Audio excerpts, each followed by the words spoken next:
Thanks everyone for attending today. The intention of this webinar is to go through the work that our EQUINOX project has been doing on the customer perceptions of unlocking flexibility from heat, as you can see on the screen. So yeah, I'm Ryan Huxtable, one of the innovation engineers here, and I'm sort of leading the session today. So as you can see on the screen, the agenda we've got for you is starting with a brief introduction to what we'll be doing, a quick overview of the project from Jacob, one of my colleagues, and then the bulk of the time will be spent on research findings that we've got so far, and then time for Q&A at the end.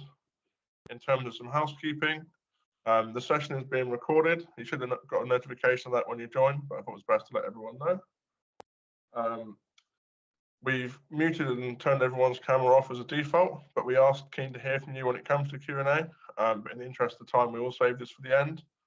So throughout, you can use the chat function if you'd like to send us across anything, or when we get to the Q&A at the end, you're welcome to raise your hand, and then we'll be happy to unmute you and have any questions that way.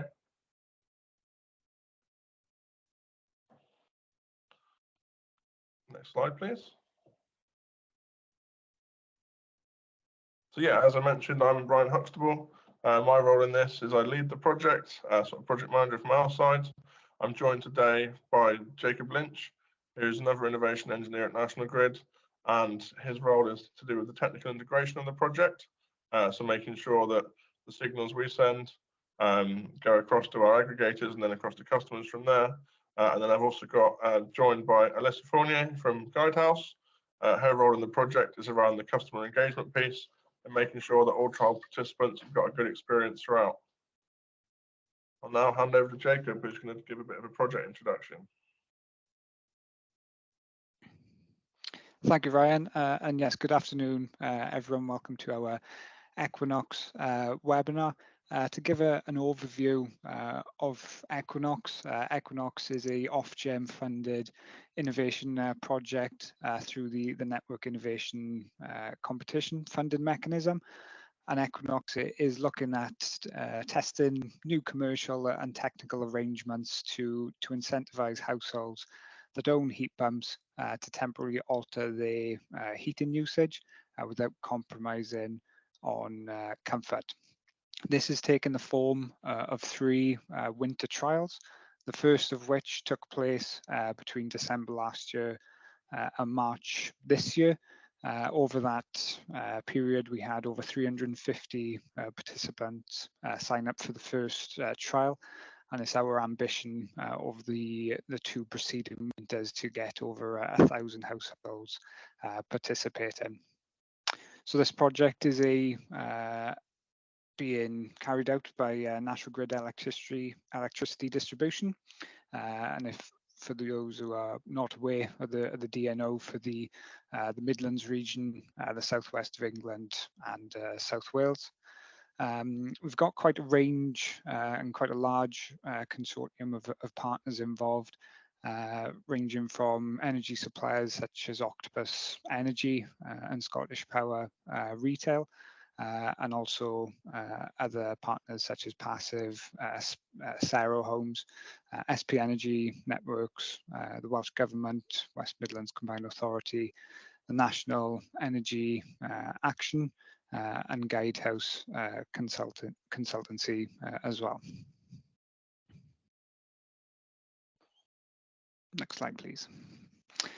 So looking at why EQUINOX is important, over our next regulatory price control period, RIIO-ED2 out to 2028, we're expecting an increase in around 600,000 heat pumps to connect to our network.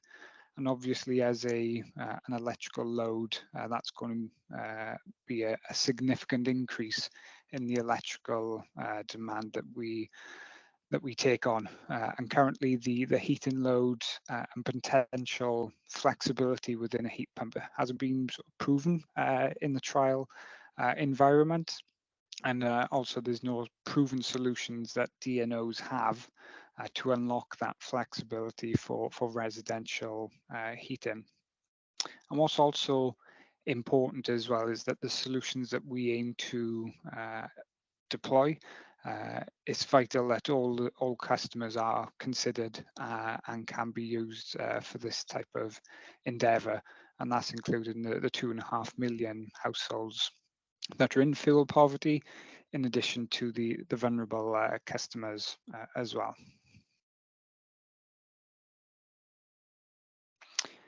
So looking at how the trial worked this past winter, so we held 22 EQUINOX events, and that was over that 4-month December to March period. And these events were scheduled up to 3 times per week at varying temperatures and conditions over the winter. And these were scheduled at a fixed 5 till 7 o'clock in the evening. So we trialed 2 commercial arrangements and 2 control methodologies. The first commercial arrangement was called Save in Advance, and this is where participants were paid fixed monthly installments in advance of the EQUINOX events. And we also had Save As You Go, where participants were paid per event afterwards. Looking at the control methodologies, we had the direct load control, and this is where participants allowed the suppliers to control their heat pumps remotely, but they also had the ability to opt out during an event or even before as well. Looking at the second one, which is called behavioral demand response, this is where customers were notified from their suppliers and requested to turn off or turn down their heat pumps in a manual fashion. So that's a very high level overview of how the trial worked this winter. We're now going to move on to the research findings that we carried out actually before this trial. And the reasons for that really was to capture a broader research into customer perceptions on low carbon heating, and in addition to feed into the trials that we carried out and potential future trials as well. So this piece is going to be carried out by Alyssa of Guidehouse. So Alyssa, over to you. Thanks, Jacob. Good afternoon, everyone. As Ryan said, my name's Alyssa Fournier, and I lead EQUINOX Customer Engagement Workstream. I'm looking forward to presenting this research completed by a company called Accent with you today. Unfortunately, they're unable to join us. Just as a starting point, hopefully you'll find it interesting. This is a brief summary of the 70 or so page report that we put out on this topic in December. Just as context before we get started, in designing the EQUINOX project, one of the aims was to put customers at the center, and we felt like it was important to get a baseline understanding of how the general UK public therefore feels about heat pumps and flexibility offerings as we got started on this domestic heat pump flexibility trial. We also wanted to test some elements we plan to utilize in our first trial this past winter. And so to understand this baseline, we utilized a quantitative survey representative of the latest UK census data across key demographic criteria. The survey was done primarily online, but we also completed 400 face-to-face surveys to connect with more digitally connected customers, as well as other hard-to-reach populations. And then to supplement this more quantitative data, we also had 18 focus groups and 6 one-to-one interviews focused on digitally disconnected individuals. So as Jacob mentioned, this research is not about the customers on the trial, but more broadly of UK consumers to get a baseline understanding before we kicked off our first trial this past winter. So with that, we'll jump into the research. As a starting point, we asked participants about their current heating setup. Unsurprisingly, given what we all know about home heating in the UK, about 75% reported using gas to heat their home. This broadly corresponds to the BEIS equivalent survey done in winter 2021.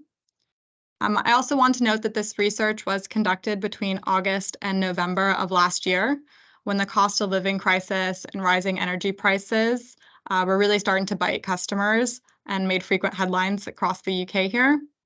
This is important context as we discuss the results of this research, because what we heard from focus groups and interviews was that participants were rationally attached to gas heating because it was efficient, has traditionally been inexpensive. It was what they're used to using and had kept them warm at a low cost for many years. But as UK energy prices skyrocketed since mid-2021, many households, as we know, have had to explore options to save money on energy bills. So as EQUINOX is a trial for heat pump customers, we want to learn more about heat pump adoption, as this is critical to unlocking flexibility from domestic heating.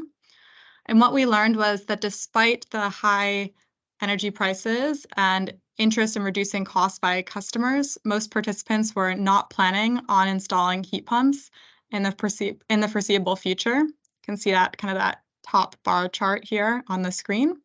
So over 50% were not at all likely or not very likely to install a heat pump or thermal storage system. However, participants were more interested in smart thermostats and flexible tariffs.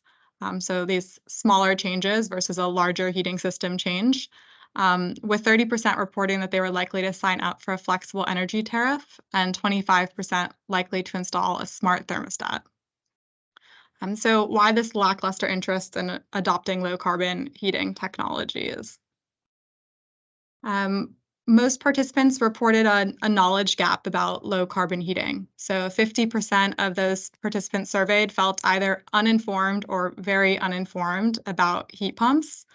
Less than 25% felt informed on these low-carbon heating topics. However, when provided some basic information, 40% of participants reported that heat pumps were appealing, as you see on the left-hand side of the screen here, and of interest, and 51% were interested in learning more. It also became clear that participants had a lot of misinformation about heat pumps, and more importantly, reported not knowing where to go to get reliable and trustworthy information. This emerged particularly strongly from our focus group participants who were asked ahead of their session to spend a few minutes looking for information on low carbon heating on the internet. And their feedback was that there was, they didn't know where to get trusted information, and that researching sent them down all these different rabbit holes, which left them feeling just more confused. So this lack of reliable sources leaves space for misunderstanding, misconstrued facts about heat pumps. For example, some of those you see on the right-hand side of this screen. And that, to meet the UK's heat pump installation target, addressing this knowledge gap will be critical so customer confusion doesn't hinder adoption. So as discussed on the previous slide, our research indicates that customer confusion is contributing to slow adoption of heat pumps. So 40% reported that heat pumps seemed complicated to understand and complicated to use. Participants felt they didn't have easy access to heat pump information that's written for consumers. There are competing opinions and heat pumps on the internet, which leaves them confused. And many, honestly, were conditioned to think that, their combi boilers were best and that gas was a cleaner option. But other additional barriers also emerged. So one of these is trust. Participants worried about the frequency of technology breakdown, given lack of proven track record for heat pumps. They also expressed a lack of trust, given the push to install heat pumps is a government-led initiative. They also noted the lack of the equivalent to the gas safety register, which meant they didn't have as much trust in heat pump installers. And they also had concerns about whether heat pumps are even really that green, considering sources of electricity. Additionally, cost was a major concern, unsurprisingly, for customers. So installation costs were a primary worry for participants, especially since many would first have to change or insulate their homes. So higher running costs also acted as a barrier. As you can see in the bottom right hand of the slide there, 70% reported that heat pumps were too expensive to buy, and about 52% reported that they were too expensive to use. This cost of living crisis has caused participants to prioritize cost savings now. And what the research kind of yielded was that people are more focused on actions that will yield short-term financial gain, like flexibility offerings and installation that will lower their energy bills. However, when shown heat pumps can be more cost efficient, either due to a continued rise in gas prices and/or through government support grants, participants who we spoke to were more willing to consider investing. So demonstrating this cost effectiveness will be crucial to adoption. While less important, additional barriers also included unknowns about frequency of maintenance and the look and feel of heat pumps. So participants were unsure about the frequency of maintenance, the availability of service contracts, and also the availability of engineers should they have an issue. Participants also didn't want the installation to cause disruption in their home, and were especially concerned if additional changes would be needed in their home if they were to install a heat pump. There was a lot of questions around, is it as simple as just swapping out my gas boiler? Consumers know what that entails, and this was a much bigger change. There was lots of concerns around what it would take to make their home heating system work for a heat pump. And then from a cosmetic perspective, participants were concerned about the look and feel of heat pumps. So 51% stated they thought they were ugly. Also, because heat pumps are at a relatively early technology stage, participants thought that they would get smaller as new models were released. So that was a hindrance. And then when it came to noise, many were also concerned about that, with about 35% feeling that they were noisy. While there were many kind of overall barriers to installing heat pumps, it was also interesting to learn how customer types influenced viewpoints, as that kind of leads to different opportunities to target specific subsets of customers. So a few that we found interesting when we looked at type of owner and property, unsurprisingly, homeowners were far more responsive to heat pumps than tenants. Homeowners have a greater control over decisions about their homes. If they owned their property, they told us, they felt they could earn a return on the investment, either through, making their homes more profitable at sale or through recouping higher upfront costs through the, lifetime of the heat pump. While tenants were engaged and kind of liked the idea of heat pumps in theory, they weren't willing to invest in one for obvious reasons. It wasn't a choice that they could make unilaterally. They were therefore more interested in home insulation, especially in those living in houses owned by housing associations. And they felt that, insulation was more pressing than a new heating system. And then in regards to life stages, we also found that, this impacted viewpoints. So, prior to having children, participants were more keen to future-proof their homes. They tended to be more digitally engaged, using apps, smart appliances, and the like. And they were more on the lookout for new innovations. But at the same time, they were conscious of prioritizing costs, as many were not financially secure. So kind of openness to heat pumps, but some cost constraints in this group. But they could be a key target for heat pumps.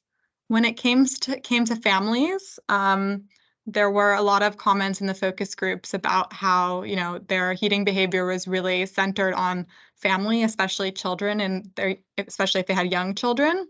They also expressed this kind of competing kind of sense of guilt. So they wanted to prioritize children's comfort, but they were also very concerned about playing their part in the energy transition and kind of leaving a better future for their children. So they're concerned with both this economic component as well as the environmental legacy for their children. So then lastly, there was kind of this empty nesters or retirees group that we looked at. And this group was interesting for a few different reasons. So first, they just overall had a hardier attitude towards house temperature. many remarked that they grew up with, no central heating. The younger segment of this group was more receptive to upgrading or renovating their heating systems, while the older ones were less likely to feel like it was worth their while, as they weren't worried about living long enough to benefit from this change. So this group, in terms of life stage, was really the least responsive to heat pumps and low carbon heating technologies. So they weren't a key demographic. And then in terms of age and type of home, this also altered their attitude towards heating pumps. So people who lived in older housing stock, quite common here in the UK, which has some of the oldest housing stock in Europe, there was lots of concerns about the level of insulation which was required before being able to install or effectively utilize a heat pump. Residents who lived in flats grappled with issues around lack of space, so they didn't think their homes would be suitable. Many others just noted that there was more pressing issues for their home related to home installation, so single glazed windows, all this other retrofitting which would be needed prior to installing a heat pump, which would mean incurring extra costs, which was therefore a concern.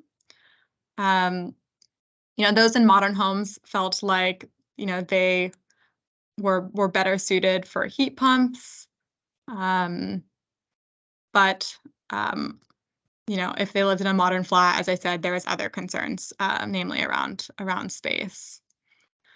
And then finally, the other kind of key criteria we looked at was attitudes towards the environment. And there was widespread acceptance of the climate crisis from this group, but despite that, more participants would not pay for green energy than those who would. So you see that in the results in the bottom right-hand side of the slide. And what we found through additional conversations and kind of all this research was that the environmental story really needs to be coupled with a compelling financial one. So economic incentives, value for money in order for it to be effective. But that climate story alone was really not enough to convince most people to invest the money needed in alternative heating systems. There was a strong personal hook, primarily around economics was really the main driver of a change, and then climate was a secondary driver. Our research also showed that a trigger was needed to nudge people to install heat pumps, and that the biggest trigger was the breakdown of a current heating system, which creates a need for a new one, obviously, and allows customers the space to rethink what their heating needs and priorities are. You can also see that a move to a new home was another trigger for switching to a heat pump, as was undertaking renovations. People entering retirement and with some disposable income also signaled that they would consider installing a heat pump, but out of the options, if you look at the graphs to the kind of top right here on your screen, that was the least popular. But across for many of the triggers, it was marginal between being more likely or less likely to install. But really what the research yielded was that in the absence of a trigger, self-exclusion, or the feeling from participants that heat pumps, aren't applicable to me, they're not suitable for me or my home or my family, was the primary barrier of adoption. So in terms of key takeaways related to heat pump adoption, a few things we found that I just went through. So affordability is more important than sustainability for most of the participants in our research. Their consumers are very focused on covering bills in the short term instead of making long-term capital investments and changing their heating systems. Most customers feel undereducated and struggle to find trusted sources of information. And most don't really want to think about their heating. They think about their heating when it breaks. But increases in energy costs are really driving consumers to change and think about this more than they may traditionally have in the past. So in terms of implications for the heat pump rollout, for kind of those of us who work in the energy space, consumers need a trigger to change their heating system, and what could that look like? In the absence of triggers, governments and utilities must find other ways to incentivize customers. The government grants, many noted, are helpful, but not enough for customers to feel that heat pumps are truly affordable. We noted there was an appetite for bundled solutions to make adoption easier. So bundling, especially any retrofitting needed of the home with that heat pump installation to make adoption easier, less confusing, easier to navigate for customers. And additionally, that there's this kind of knowledge gap where energy providers and governments can do more to provide trustworthy information on low carbon heating. And then finally, the middle ground is undecided. There's lots of people who don't have strong feelings about heat pumps, and so initiatives must focus on making them an easier choice to enable adoption. To switch gears slightly, as EQUINOX is a flexibility trial, we were also curious to understand what might incentivize participation in some of in the trial itself, so in EQUINOX itself, but also in just flexibility offerings more broadly. Kind of similar to what we found around cost in the previous section, we found that cost was the main driver here. So when asked about flexibility offerings, saving money on bills was the biggest driver for participants to engage with flexibility and alter their home heating behavior during the winter months. 75%, which is that top bar on your screen here, reported that saving money would most encourage them to alter their times when they heated their homes. This is not a surprise given the timing of this research and the high heating bills that were confronting participants. It's also interesting to note, if you look at this chart, that supporting a greener energy system and ensuring reliability were most often ranked as the least or second least important incentive, indicating that sustainability is, has a back foot in terms of affordability, and that network reliability is a less compelling narrative for customers to participate in flexibility offerings. So kind of important in terms of how we market and communicate the importance of these offerings to customers. And then when asking about flexible tariffs, many customers were concerned around the complexity of flexibility offerings. So you can see in kind of the top left here, there was a lot of customers, so 40%, who felt like flexible tariffs would be too complicated to be on, and a similar percentage thought that they were too complicated to understand. Expense was also a concern to just under 40% of participants. When designing the EQUINOX trial, we tried to take this notion of complexity into account and gave attention to processes that are as simple as possible to maximize engagement and to minimize dropouts in the trial. We also asked about third-party control. So Jacob at the beginning talked about the different control methods that we trialed during EQUINOX. So as this customer research happened before the EQUINOX trial, we wanted to use that as a way to get some initial perceptions on the control methods we plan to utilize. And what we found were that participants had a range of preferences for how often and how long they'd be willing to have their heating system controlled by a third party.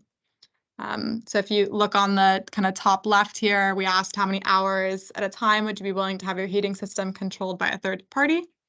50% of participants said they would be willing to let a third party control their heating for an hour at a time.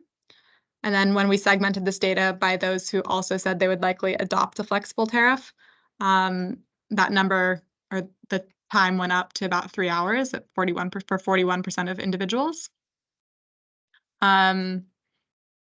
And then similarly on the right-hand side, how frequently throughout the winter would you be willing to have your heating controlled by a third party? Multiple times per week was the most common frequency reported, 20%.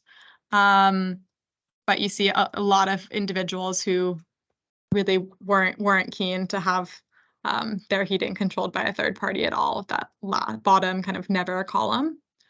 And then similarly, when segmented by likely flexible tariff adopters, about 24% said daily and 30% said multiple times a week. So those participants who reported that they would be likely to sign up for a flexible tariff were more likely to select longer durations and more frequent occurrences than participants on average. And these insights, kind of especially those for likely flexible tariff adopters, informed our trial 1 design. We chose to have 2-hour maximum event durations for participating households and chose to have events kind of up to 3 days a week.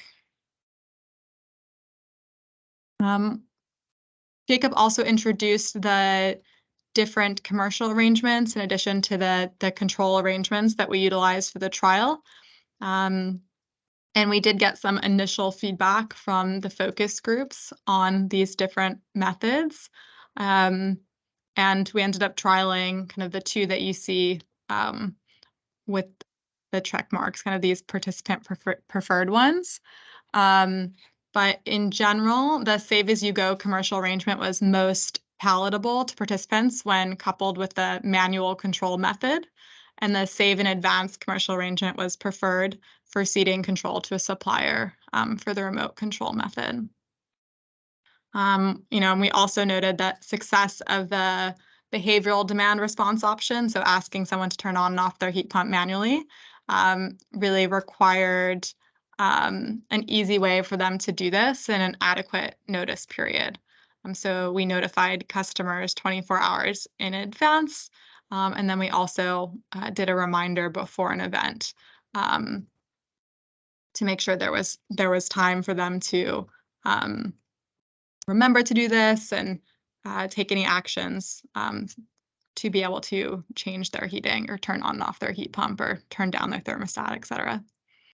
And then just a few key takeaways for flexibility offerings and EQUINOX design. So saving money on energy bills was motivating customers to change their heating behaviors.